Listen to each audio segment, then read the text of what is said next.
देश में corona virus से मचा हड़कंप, खुलेआम बिक रहा कच्चा मांस, पाली प्रशासन बेखबर, चुप्पी साधे बैठी नगर पालिका। एक और कोरोना वायरस से पूरा देश में हड़कंप मचा हुआ है।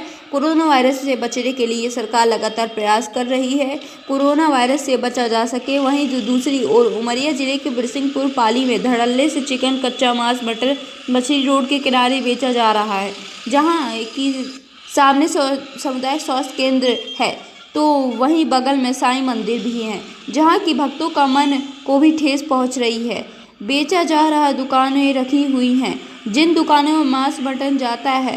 प्रशासन को ऐसी दुकानों को एक व्यवस्थित करा देना चाहिए, ये आगामी आदेश तक बंद करवा देना चाहिए, जिससे बस्ती के लोग सुरक्षित रह सके। लेकिन पाली के जिम्मेदार अधिकारियों को पूरी जानकारी है, इसके बाद भी ध्यान नहीं दे रहे हैं, जिसके कारण नगर वासियों को कठिन से कठिन समस्या का सामना करना पड़ रहा है। में अधिकारियों से कहा भी गया है, लेकिन अधिकारी अनसुना कर रहे हैं। शासन ने की दी हुई महंगी कुर्सी से बैठकर तमाशा देख रहे हैं। मजबूर होकर पाली के नगर वासियों द्वारा ऐसा दुकानों को नगर के बाहर करवाने की जिला प्रशासन से गुहार की गई है। Umaria chief bureau Arjun Singh.